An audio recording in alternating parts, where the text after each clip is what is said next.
There is a method that Japanese mechanics have been using for decades to stop engine oil leaks.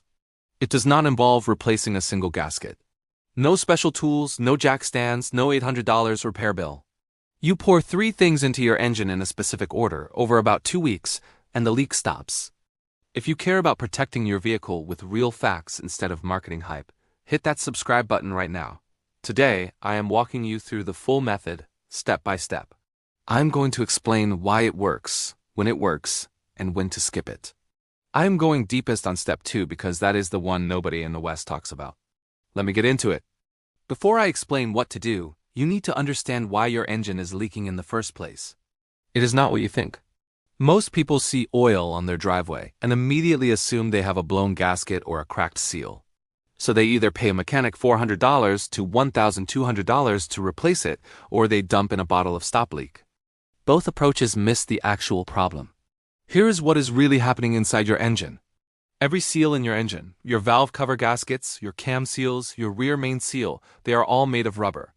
When these seals are new, they are soft and pliable. They compress against metal surfaces and form a tight barrier. But over time, engine heat does something brutal to rubber. It bakes it. At operating temperature, your engine runs between 195 and 220 degrees Fahrenheit. The oil itself can reach 250 degrees Fahrenheit or higher. After years of that thermal cycling, the rubber hardens. It shrinks. It loses its ability to compress. Gaps form. Oil finds those gaps. But here's the detail that most mechanics skip over. Hardened seals are not dead seals. They have not disintegrated. In most cases, they are still sitting right where they were installed. They have just lost their elasticity. Their molecular structure has contracted. And that is a solvable problem, if you address it correctly. Now here is the part that makes this whole method work, and it is the part nobody talks about. Before you even think about conditioning your seals, you need to check your PCV valve. PCV stands for positive crankcase ventilation. It is a small, cheap valve, usually sitting on your valve cover. Its entire job is to vent combustion gases out of your crankcase by using engine vacuum to pull them into the intake to be reburned. When that valve works correctly, your crankcase maintains a slight vacuum. That vacuum actually helps your seals do their job, because it pulls oil inward instead of pushing it out. When the PCV valve gets clogged with sludge and carbon, and it will eventually, that vacuum disappears. Pressure builds inside the crankcase, and that pressure acts like a hydraulic jack on every seal and gasket in your engine, forcing oil out at the weakest points. I had a customer last year, a guy with a 2014 Nissan Tina with 128,000 miles. He was losing about a quart of oil every 1,000 miles. He had oil seeping from the valve cover, a little weep from the front crank seal, and a stain on the driveway.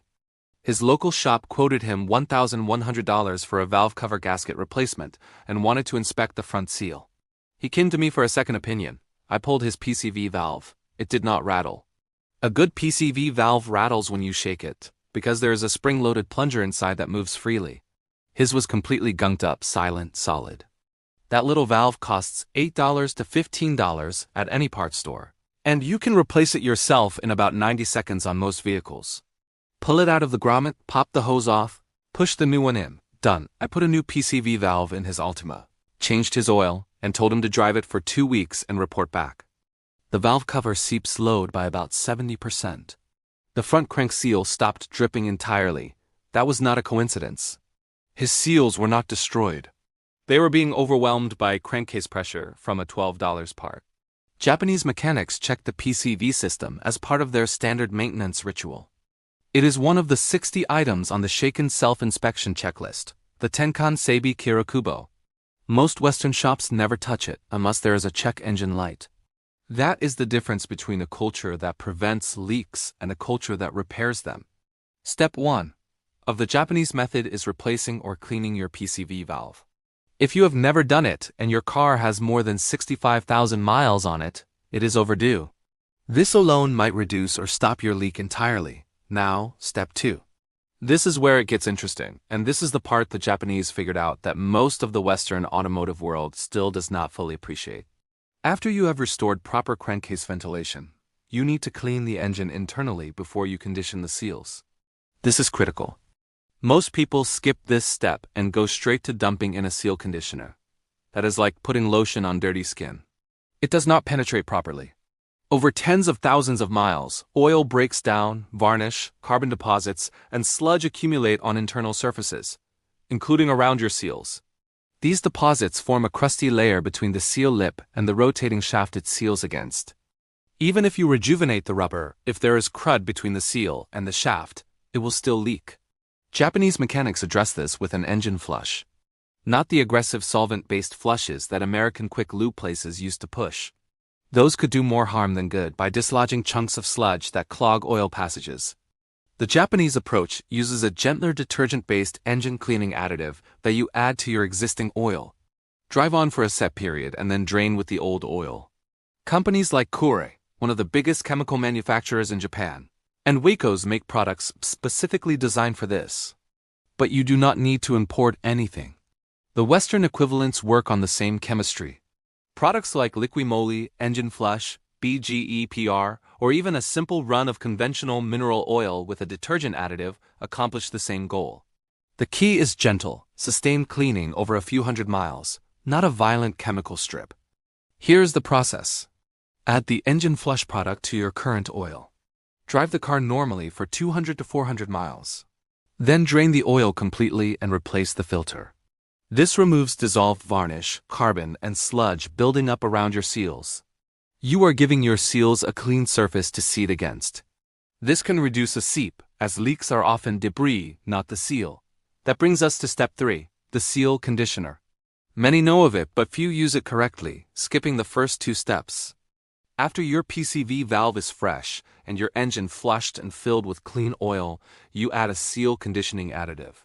These products work through a specific chemical mechanism. They contain ester compounds or plasticizer agents absorbed by hardened rubber. As rubber absorbs these compounds, it swells slightly, by thousandths of an inch. This closes micro gaps formed by heat exposure. Japanese products like Curry Stop Oil Leak and Waco's E-Piece Engine Power Shield restore flexibility to rubber seals without affecting oil viscosity. In the Western market, equivalents include ATPA T205 Reseal, Bars Leaks Oil Seal, and Liqui-Moly Motor Oil Saver. These are not particulate-based stop leaks. They don't use ground-up walnut shells or particles to plug holes. They act chemically on the rubber. Here's the timing that matters. Add conditioner to fresh oil after the flush. Then drive 200 to 500 miles to saturate seals. Some Japanese products recommend idling for 5 to 10 minutes after adding conditioner to circulate it, then driving normally. Effects are noticeable within a few hundred miles. For sustained results, Japanese mechanics recommend a half dose at every subsequent oil change. This isn't a one-time fix, it's ongoing maintenance. Like conditioning leather, it keeps seals from drying out and cracking. I tried this 3-step method on my 2015 Mazda CX-5 with a 2.5-liter engine at 150,000 miles. It had a slow valve cover seep and a minor weep at the front crank seal. A quarter-sized stain getting worse. I replaced the PCV valve, 5 minutes, ran an engine flush for 300 miles, drained oil, then filled with fresh synthetic and AT205. After 500 miles, the valve cover was dry. The front crank seal had a faint film, no drip. That was 14 months ago. I've added a half dose of a T205 at each oil change since. The driveway is clean. Total cost, $38. A valve cover gasket job alone is $350, $500. A front crank seal is $600, $900 due to labor. Now this won't work on every leak. It works when seals are hardened but intact, on seeps, weeps, and slow drips. It covers a large percentage of oil leaks on vehicles with 80,000 to 250,000 miles. It doesn't work if a seal is physically cracked, torn, or collapsed. If rubber separated or a gasket blew out, you need replacement. It doesn't work on a cracked oil pan. If you hit a rock and crack the pan, that's a mechanical repair. No additive fixes metal. It doesn't work if the leak is from a stripped drain plug or damaged oil filter housing. Those are mechanical failures. Critically, it doesn't work well on silicone-based seals. Most engine seals are rubber, which ester-based conditioners target. Here's how to tell if your leak is a good candidate. Look where oil accumulates under your car. If you see a slow, even film spreading from a gasket surface, that's classic seal hardening. If oil streams from a single point,